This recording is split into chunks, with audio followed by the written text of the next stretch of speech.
Wake up. I think I hear something downstairs. Oh, Louise, no, not that again. Oh, go back to sleep. No, I really do hear something. It sounds like a clank. Did you hear that?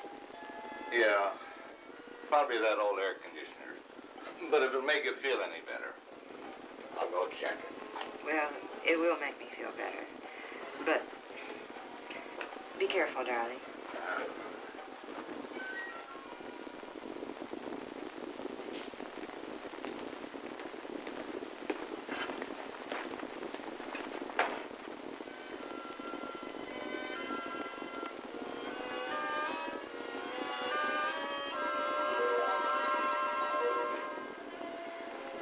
Hey, what the devil?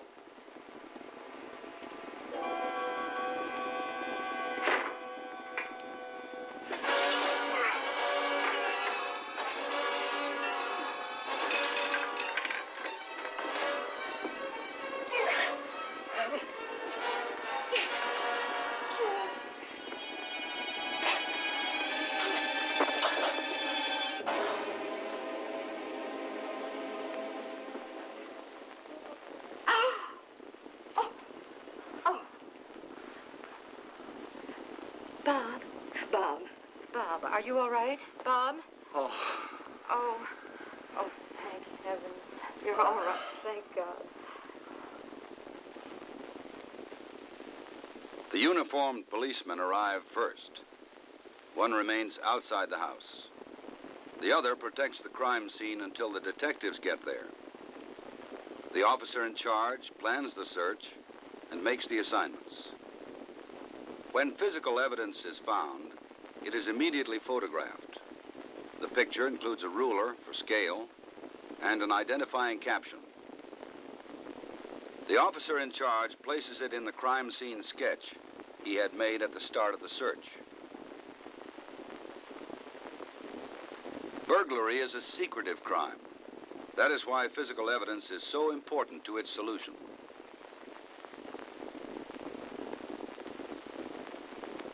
Even the eyewitness can contribute little. Well, never even got a look at it. Uh-huh. Is this the robe you were wearing when you were attacked? Yes, sir, that's it. We'd like to take this back with us for laboratory examination.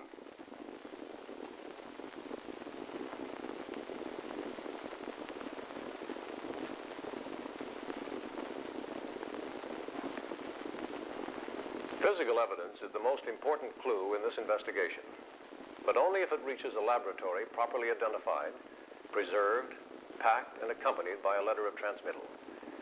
The FBI laboratory has extensive facilities and expert examiners available free of charge to any law enforcement agency. But whether evidence is sent to them or to a local laboratory, the same procedure should be followed. They are described in the FBI pamphlet, Suggestions for Handling of Physical Evidence. One section covers in general the proper sealing of evidence for shipment.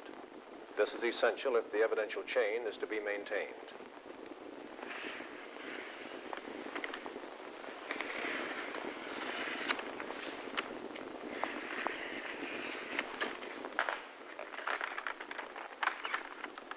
All evidence should be double wrapped and sealed. The transmittal letter should be sealed in an envelope marked invoice and affixed to the inner seal box.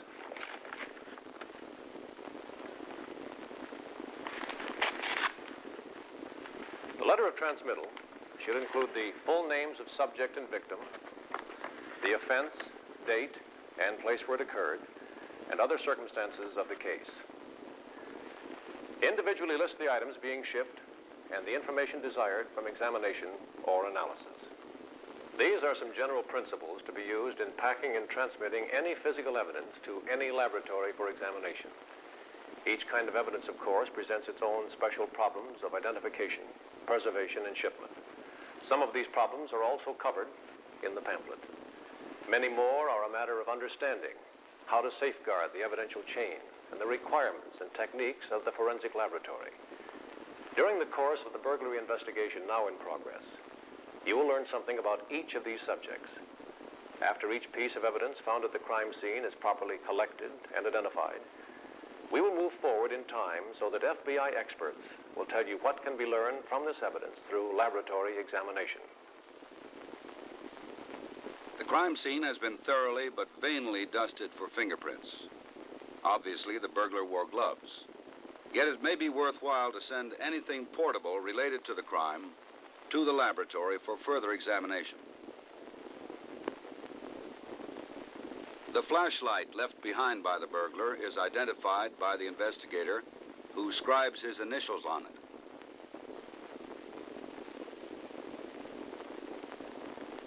The officer in charge is a witness.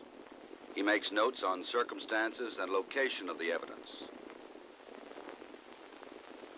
Each piece of evidence must be separately packaged and labeled before being included in the shipment to the laboratory.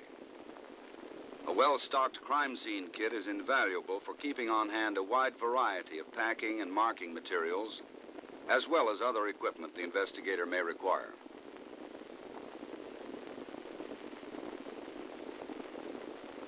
Here in the FBI Identification Division's latent fingerprint section, experts have examined the evidence sent in from the crime scene for latent prints. The flashlight was dismantled and all parts were examined and processed. The only identifiable latent prints were developed on the batteries. Though fragmentary, these prints, if identified, will disclose beyond any doubt who touched these batteries.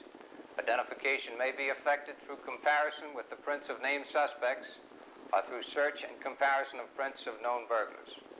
Fingerprints provide a positive means of personal identification and form an indisputable link in the chain of evidence. The prints on the batteries of the flashlight establish the suspect as having touched them at some time. However, it may take additional evidence to place him at or near the crime scene. Several latent prints were developed on the batteries. Here is an enlargement of one. The drape that concealed the assailant may have hair or clothing fibers adhering to it. Wrapping paper is spread to preserve any that are dislodged, and then used to pack the drape for shipment to the laboratory. Investigators initial the lining to preserve the evidential chain.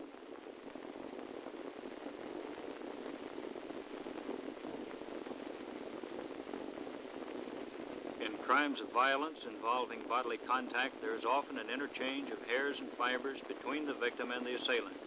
The Hairs and Fibers Unit of the FBI laboratory searches for, examines, and compares such evidence. This bathrobe worn by the victim is first searched for obvious hairs or fibers adhering to it. The garment is then scraped to dislodge any other particles. From a microscopic examination of hairs, we can determine race, body area, any type of artificial treatment, and damage to the hairs such as crushing. Hairs recovered from the victim's garment can be compared with hairs from a suspect. The drape which concealed the assailant will be searched for both hairs and fibers that might have adhered. Now, for our examination to provide effective evidence, it is absolutely necessary that each item be handled carefully to prevent loss of any hairs and fibers, wrapped separately to avoid contamination, and properly marked for later identification. This bathrobe, worn by the victim, has stains. When the examination for hairs and fibers is completed, the garment will be sent to the serology unit of the FBI laboratory for examination of these stains. Bloodstains found on the carpet may have also been left by the burglar. After they have been allowed to dry, the investigators collect as much as possible of the powdered scrapings. The pillbox containers have tight-fitting lids. They are marked with initials and date and will be sealed before shipment to the laboratory. Samples of unstained carpet nap will also be sent for control purposes.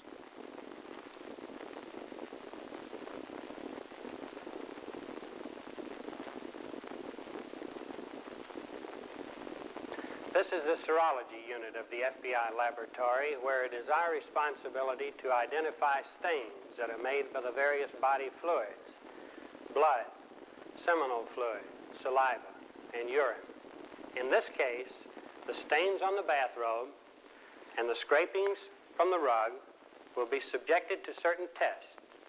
First of all, to determine if the stains are blood, and thereafter to determine if they are human or animal. If the blood is human, the blood group will be determined. Adequate controls are run on the unstained portion of the cloth in order to ensure that the results we are getting are coming from the blood stains. While a blood grouping alone is not sufficient to identify a person, it does lend weight to an identification, and it may well be sufficient to eliminate a suspect. It is important to remember that blood stains should be thoroughly dried before packaging for shipment to the FBI laboratory. This will prevent putrefaction. After drying, articles should be packaged separately. Scrapings of blood should be placed in a container with a tight-fitting lid in order to avoid leakage. Liquid blood specimens should be forwarded to the FBI laboratory, airmail special delivery, as soon as they are received from the medical examiner. Exterior surroundings have been as carefully protected and thoroughly searched as the interior crime scene. A shoe print is photographed. It may prove to be that of the escaping burglar. Later, a plaster cast of it will be made for comparison with any suspect's shoe print. When this door was forced by the burglar, marks were left on the wooden door jamb and the metal striker plate of the lock. The marks on the door have been photographed. Now the investigator removes the striker plate and marks it with his initials before sending it to the laboratory. The officer in charge witnesses this and covers any additional data in his notes.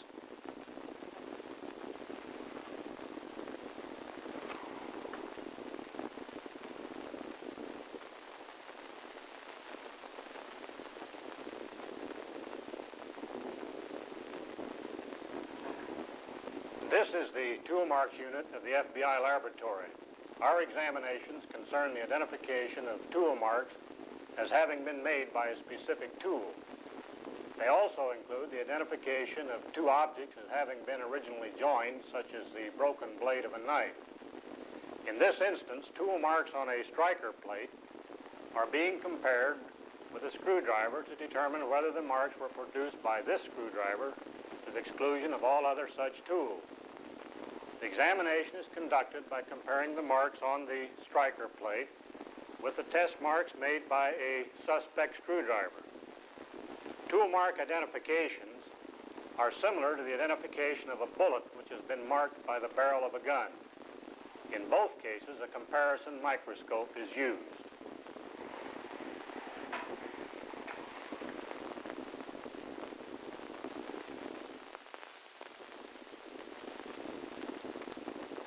The plaster cast of the footprint was poured and allowed to harden.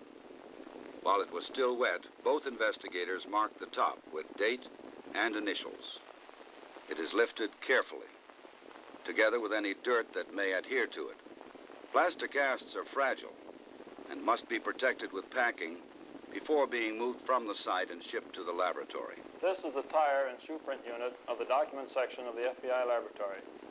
One way of doing shoe print examinations is to make ink impressions of a suspect's shoe, which can be compared with shoe prints found at the crime scene. We also examine tire prints, comparing casts made at the crime scene with tires found on a suspect's car. Tire wear may often produce individual markings which are identifiable.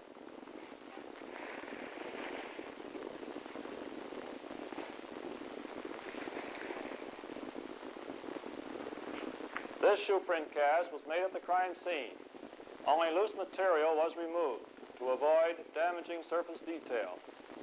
It appears to have been handled carefully and was identified by date and initials by investigating officers. It was properly packaged and separately wrapped to keep any dampness from other evidence. It appears to be in good condition for comparison purposes. glass fragments on the floor may have been smashed by the burglar during the struggle or during his escape. He uses a carton from the ever-ready crime scene kit and marks the top with his initials and the date. A second investigator also initials the box top so that he too can testify to the finding of the evidence.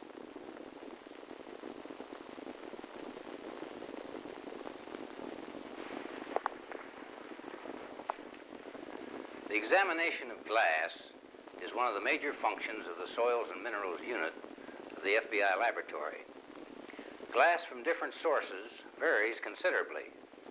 Even two window panes from the same location can be separately identified if they came from different batches of the same glass factory. With these instruments, we can make precise measurements of the amber glass found at the crime scene and compare this evidence with tiny pieces of glass found embedded in the rubber soles of a suspect's shoes. The optical and physical properties match, providing circumstantial evidence that the suspect was at the crime scene. However, the unusual characteristics of this glass and the metal in its applied decorations indicate that further compositional analyses should be made. The facilities we have available for this purpose include the emission spectrograph, the mass spectrograph, capable of an extremely sensitive survey of the elements in the specimen, and the use of nuclear reactors of various types, with the subsequent neutron activation analysis being performed by the FBI laboratory. You have seen the processes by which the physical evidence at the crime scene of a burglary and assault were collected, identified, and prepared for shipment to a laboratory. You have heard experts from the FBI laboratory describe to you what can be expected from analysis of this evidence. You have learned that laboratory findings in criminal cases are based upon the comparison of known with questioned evidence, and that they may prove innocence as well as guilt. And you have been told of the importance of safeguarding the evidential chain from collection through laboratory examination to submission at the trial. When I arrived at the crime scene as officer in charge of the investigation, I found that it had been properly protected by our uniformed men who had responded to Mrs. Wilson's call. I immediately planned the crime scene search and gave assignments to the men working the case with me. I made an initial sketch of the crime scene, then filled in the location and description of all physical evidence discovered during the search. Every item found was photographed and placed before collection. Anything in the crime scene which might possibly yield evidence was carefully collected. Every item was dated and initialed by the two of us, if possible on the object itself, if not, on the containers which were sealed before shipment. Most items were packaged separately on the scene. This was done to avoid contamination or damage. All of the packaged material collected was maintained in my custody and shipped to the laboratory by registered mail to provide a valid receipt. It has remained in my custody since its return to preserve the evidential chain. No further questions.